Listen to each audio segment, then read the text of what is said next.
We have a very special presentation today with some very special guests. First graders, you can put your hands down now. I am extremely excited for these wonderful people to tell us more about the history of Northside, the history of what you guys know as STEAM, and how we can learn about our history to inform our future. So I'm gonna give you the same speech I gave our middle schoolers, some of which are joining us today. Thank you, middle school. Is we need to be great hosts and great guests, right? We are hosting some people here today, but we are also guests as well. So make sure you do an awesome, awesome job. So I think the first order of business, Mr. Carr, should we have everybody introduce themselves? That'd be great, yeah. All right, I'll pass the mic around so everyone can introduce themselves. Listen closely for pronunciation of names so you can say them the way they want them to be pronounced. Good morning, everyone. Good morning. I'm so happy to be here. My name is Kevin Carr, and I used to be a teacher at Northside School, and then I was also the principal at Northside School a long time ago. Good morning. My name.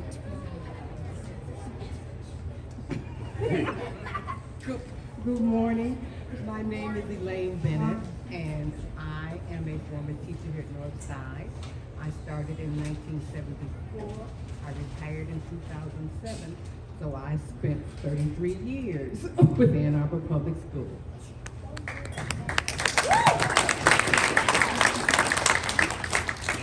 Good morning. My name is David Herndon. I'm a former student here at Northside. I have 7 brothers and sisters. 6 of us all went to Northside Elementary School back in the 70s. Okay, that's a long time ago. I started at Northside in 1975. That's when you could start kindergarten at that age. And I'm glad to be here. Thanks, you. Hello, I'm Miss Gwen. I'm still here, and all my little students. I started in 1997, and I've been here 26 years, probably the age of some of y'all parents. Wow. We're still having a good time.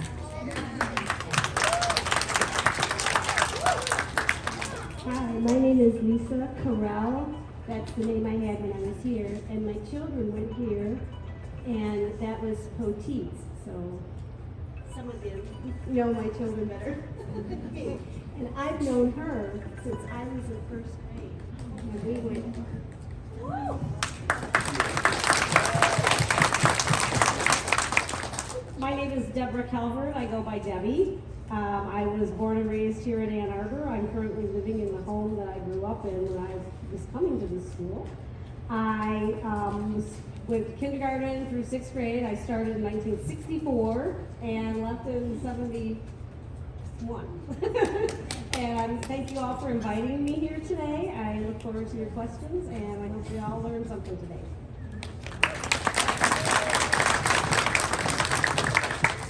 Hello, my name is Tim Rittinger. I am a former student of Northside a million years ago, apparently when Mr. Carr was principal. I'm now a teacher here doing 7th and 8th grade social studies STEAM.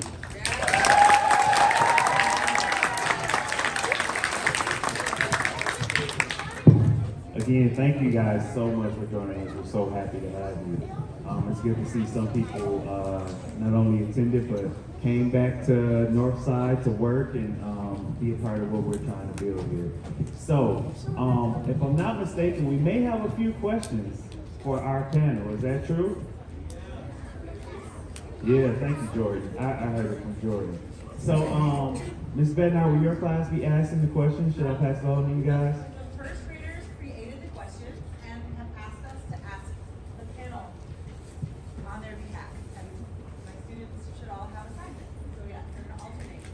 That is awesome. Let's give that to our first graders first and foremost. I've seen the questions beforehand, and they are some wonderful questions. So I'm not sure who's going first, but I would love it if you could come up here.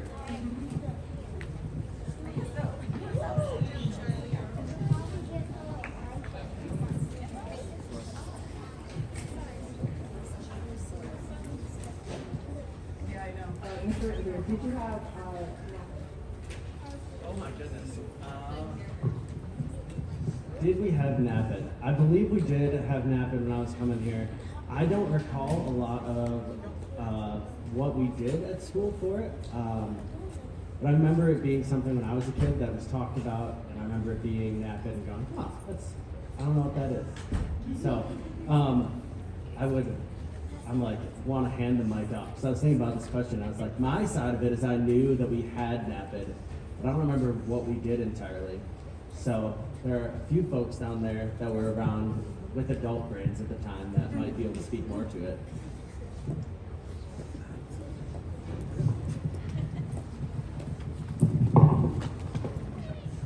NAAPID is the letters of the alphabet.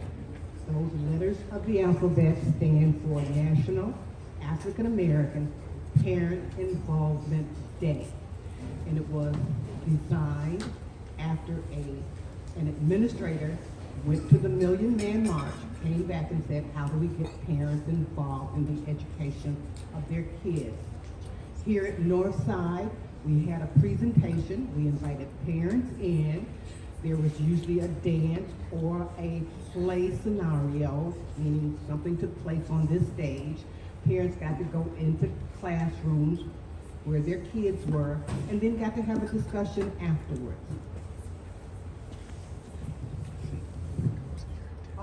I did. And we had lunch together. We Yes. would have a large community potluck, and she's not saying it, but Miss Bennett and some of the other teachers at Northside at the time would organize it all together and invite the community.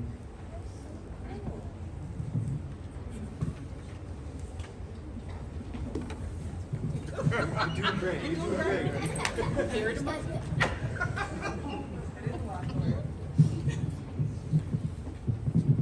I'm asking, Mr. Herndon, did your parents pack your lunch?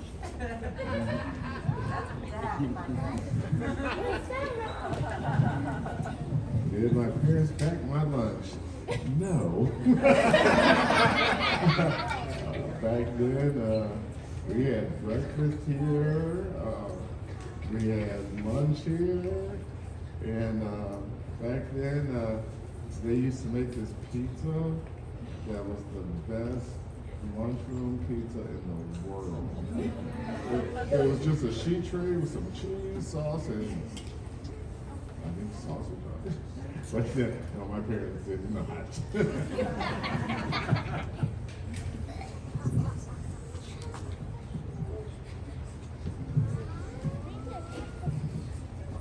Were there parent volunteers? What did they do? Were there parent volunteers and what did they do?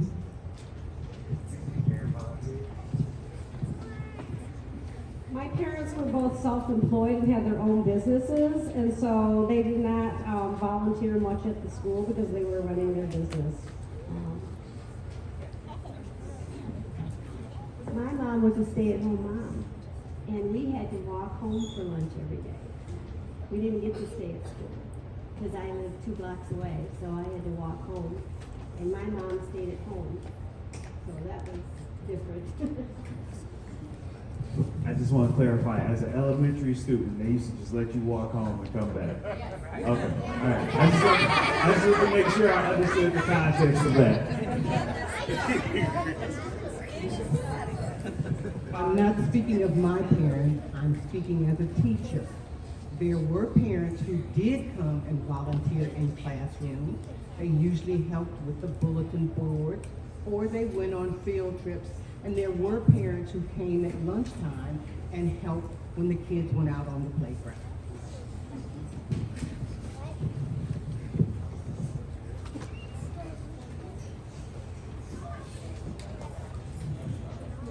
This is for everybody on the panel. What were some ways you got to school? Could you repeat that, please? Oh. Slow down. What were some ways you got to school when you were here?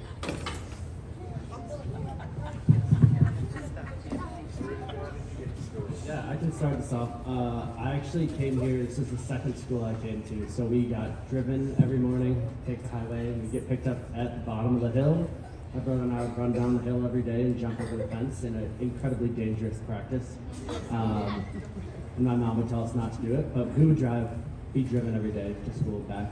Thank you for sharing that with our first grade. I grew up on Broadway, and I walked to school every day. My sister and my brother and all the kids that grew up in the neighborhood, we all met at the intersection of Barton and Plymouth Road, and we came the rest of the way walking. And they had to walk over a bridge, because they had a bridge there for people to walk safely and not have to worry about crossing the traffic. So they had a footbridge. I lived 2 blocks away, home and to school, and I carried a cello. Well, I grew up in Rochester, Michigan, so we would bus to school. Your bus from Manchester here? No, I didn't go to school. Oh, I'm sorry. We had to walk, and we lived right up on that trail, a little street called Manor Drive, and we walked, snow, sleet, rain, thunderstorms. Okay, we came to school. I'm speaking as a person, not as a teacher. In my city, we walked to school. There were kids who were bused to my school. They came from far away, but in my household, I walked to school, I came home for lunch, and then I walked back to school.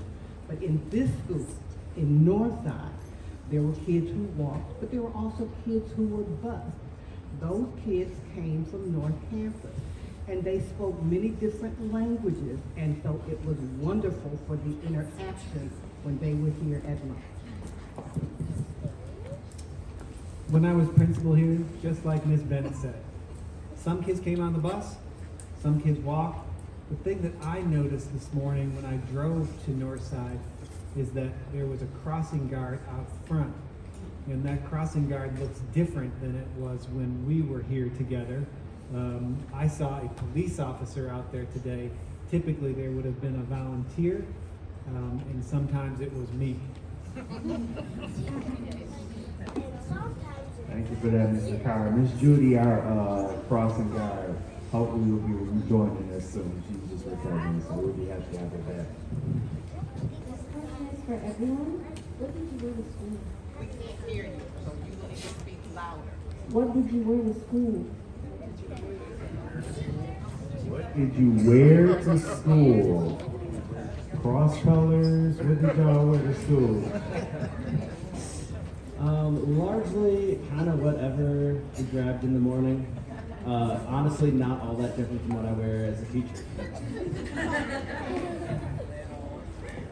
As a young lady, I was allowed only to wear dresses with either tights or knee socks. I wore knee socks and tights, and I had chapped knees in the wintertime because it was cold. I think I'm one of the oldest person here, so when I was in school, we had to wear dresses. We didn't start wearing pants until we started playing marbles. And we could play marbles on the floor. And then once we started playing marbles on the floor, they told the girls they had to wear pants. For here at Northside, it was jeans for boys. The girls wore skirts and things like that. But when I was coming up, it was jeans, sneakers. Wintertime, we had these things called moon boots. Okay. Or you had there was another kind of boot we had, but they were green. But yeah, that was what we got to wear. When I went to school, meaning like you guys, I had to wear dresses. That was the norm. That's what they did. When I was a teacher here at Northside, I started wearing dresses, but then they asked us to do things with kids and finally realized we needed to have some flexibility. That means we needed to be able to wear pants so that we could get out on the floor or go out on the playground. So that's a change that has occurred where you need to be able to interact with students at their level. When I was the principal at Northside, I looked a lot like I look today. And one of the things that I remember about dressing for school in this way is occasionally when I would get to school, Miss Bennett would see me and she'd say, "Well, Mr. Carr, you look very nice today." And it made me feel good.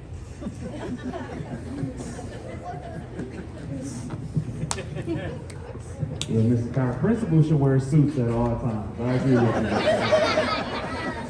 I wholeheartedly agree.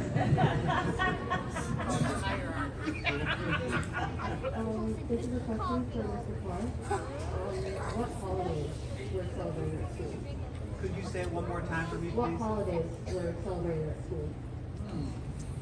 What holidays were celebrated at school?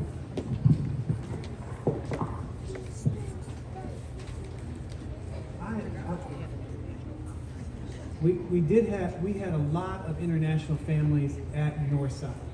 So we had a very important celebration that was called International Night. And so that was one of the biggest celebrations that we had. We also had a winter carnival. So, sometime in February, something like that, we would have a big event here at the school in the evening. It was social and it was a lot of fun. And so those were the kinds of things we had. We also had a really important night. It was a celebration of reading, and that occurred every single year where we were celebrating what we had learned in terms of our reading and becoming better readers.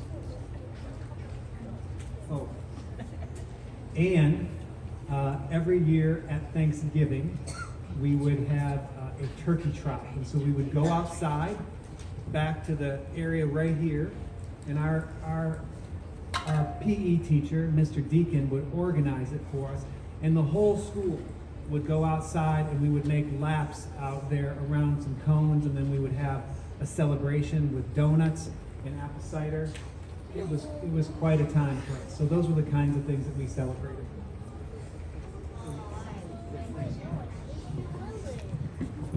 I remember one year when we had an outside field day, and Mr. Carr was jumped into the water. Remember that? I got a picture of that. I got a picture.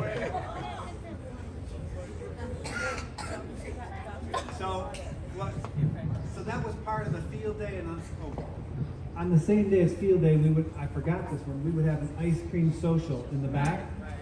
And the highlight of the ice cream social was a dunk tank. And it was for teachers to go in. And because I was principal, the principals before me did not go in. I want to say that. But you were willing. You were willing. I did go in, and I have a photo of that. I'll leave it with you if you'd like to see. But this was at the ice cream social in the last part of the school year, and it was the dunk tank where the kids would throw a ball, and if they hit a target, then it would make me fall into the water. Miss Bennett did not go into the dunk tank.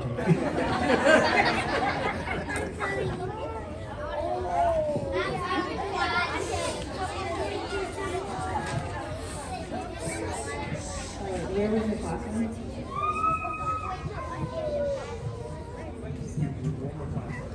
Where was your classroom? Where was your classroom? I had one classroom back in this hallway, which was really nice because you could just let kids run out to the soccer field for recess. It was one I always appreciated. And then I had two in what is now the 4-5 hallway. Largely, as I recall, in my time there, the elementary classrooms were pretty much laid out similar to they are now. So, not all that different for today. I attended school here before all the new additions were put on, so my classrooms were in the old part of the school. I remember when I went in from 5th grade to 6th grade, the second floor, which is basically right up here, there was only one second floor, and you could have a locker, and it was really exciting. But everywhere else, we were all over the building. Okay, before STEAM was built, we only had the brown part. The blue part was not here. The blue part came with STEAM. So when Northside was here, the music room was a gym. We didn't have all that gym area.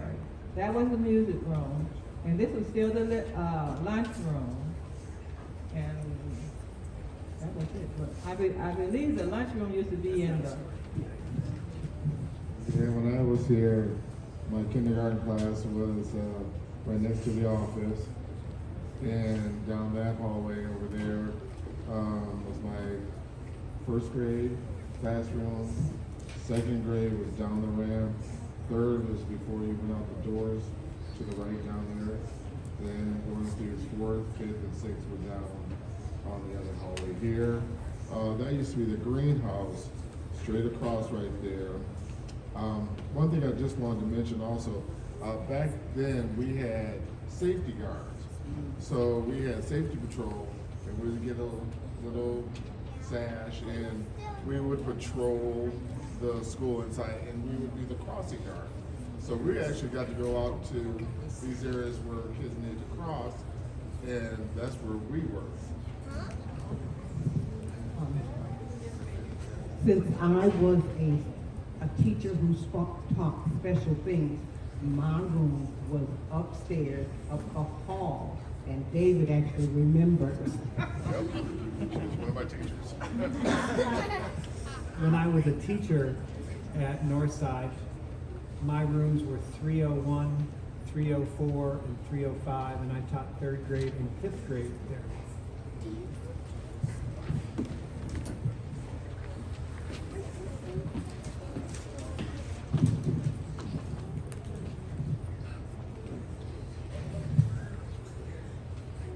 What was it like at recess? What did the playground look like? Oh man, that is a great question. My first year, I think all I did was play soccer. So it was this big field out here. We had if I remember correctly, mostly metal play structure that is no longer there. It was all discolored by rust. It was great. We had a tether ball that sent kids into the office about every single day, especially in the winter. There's a lot of the stuff there. I think the swings might still be the same swings. I'd have to get confirmation on that. They're in the exact same place. But largely similar, just a little bit older, a little bit less safe.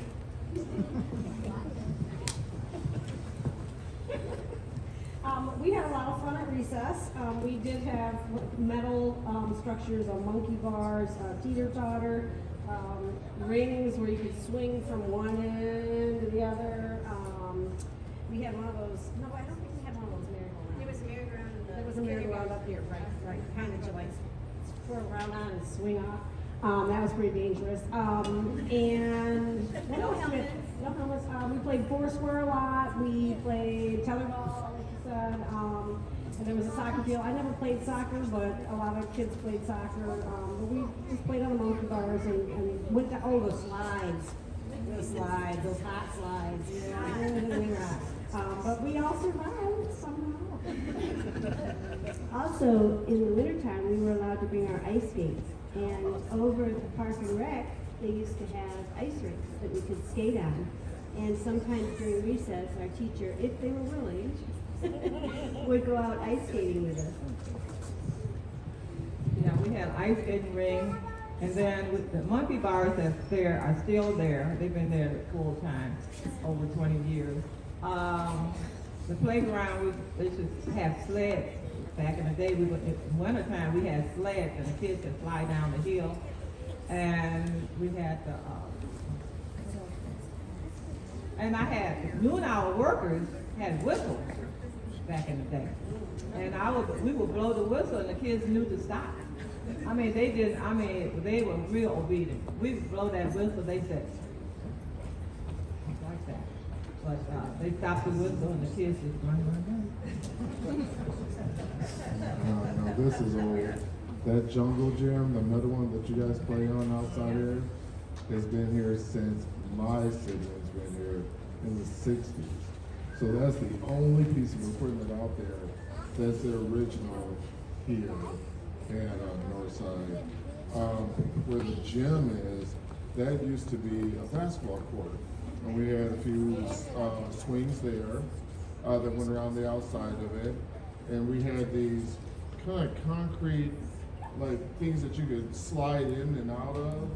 They were just like orange and red cubes, and you could hide inside of them.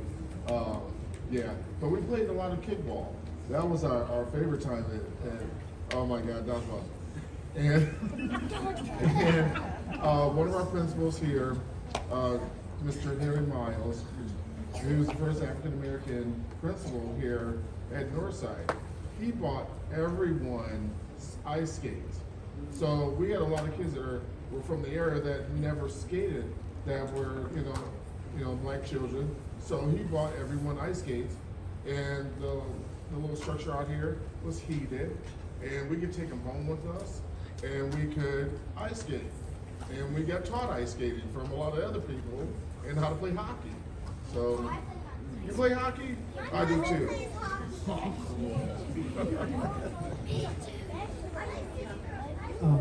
I remember when I was a teacher here, there was a place downstairs in the basement, and when I walked down there, the ice skates were all there. And then I have one other thing to share with you boys and girls. Down the way, I think somebody talked about tetherball. And when I was principal here, there wasn't a lot of equipment outside to play with. But tetherball wasn't expensive because you needed a ball, a rope, and a pole. And so we put in 6, 7, 8 tetherball poles. And one year, the newspaper in town came and took a picture of the kids playing tetherball because it was popular. Because I'm going to leave that with you. There's a photo of from the newspaper of kids on the playground playing tetherball. It's exciting. It's exciting to hear. Guys, I know you have a ton of questions.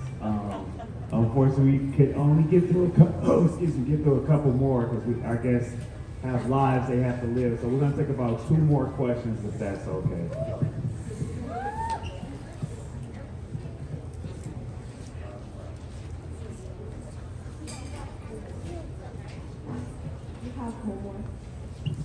Did you have homework was the question.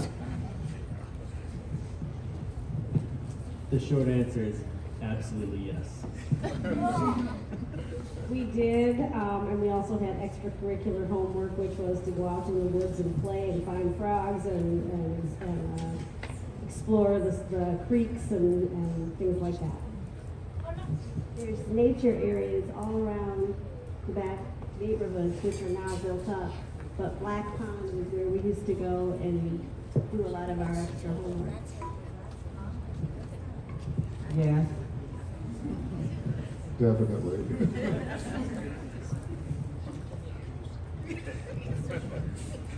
When we worked together, there was an understanding about homework. Homework was practice for when you went home and you wanted to practice something that you had already learned. And typically, we talked about first graders, it being appropriate to have about 10 minutes of homework 2 or 3 times a week. And then as kids got older at Northside, second graders about 20 minutes, third graders about 30 minutes. But again, practice, not something that you went home and struggled with it, but something that you already knew and it helped you to reinforce it.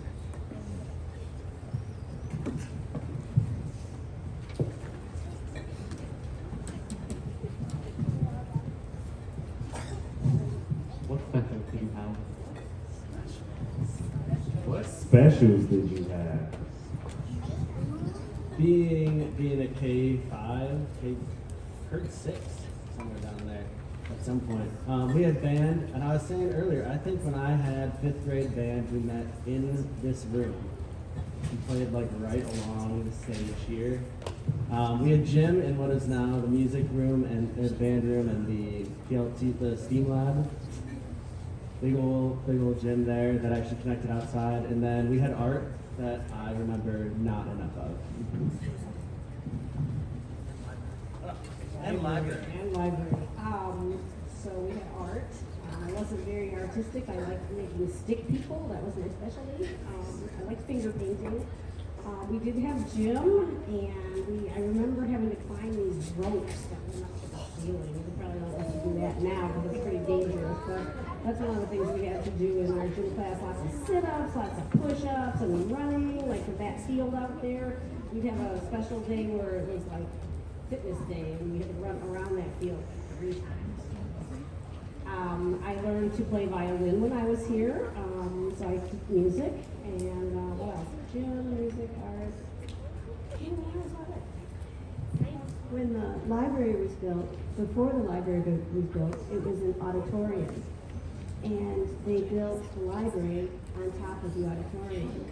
But we used to have extracurricular that we could go and get books and read and as a group and help our peers. And as we got older, we would help the little ones read. And so that became one of the programs. But it was both music, orchestra, gym, art, and music.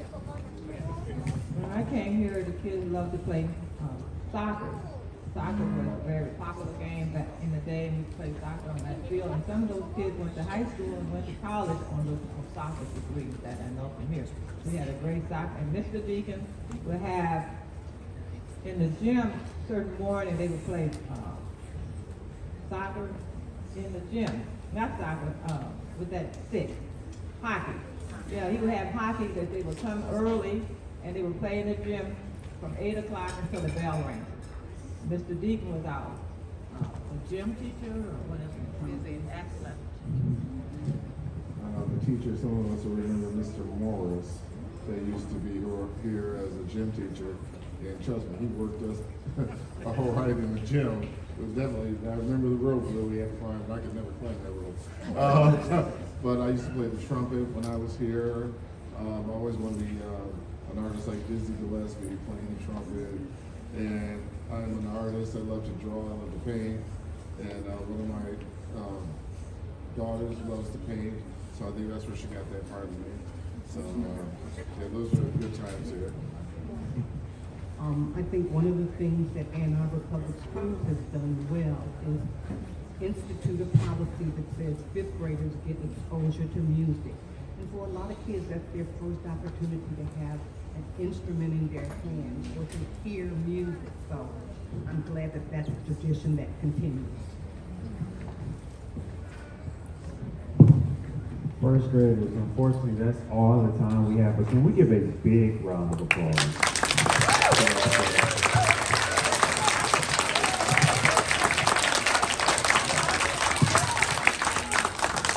Middle schoolers, thank you so much for all you've done to help us out. Teachers, of course, students, of course. As a principal here, I want to thank you as well for coming back, and we want to make sure we always keep the connection between Northside and Steve strong. So thank you so much for coming back. First graders.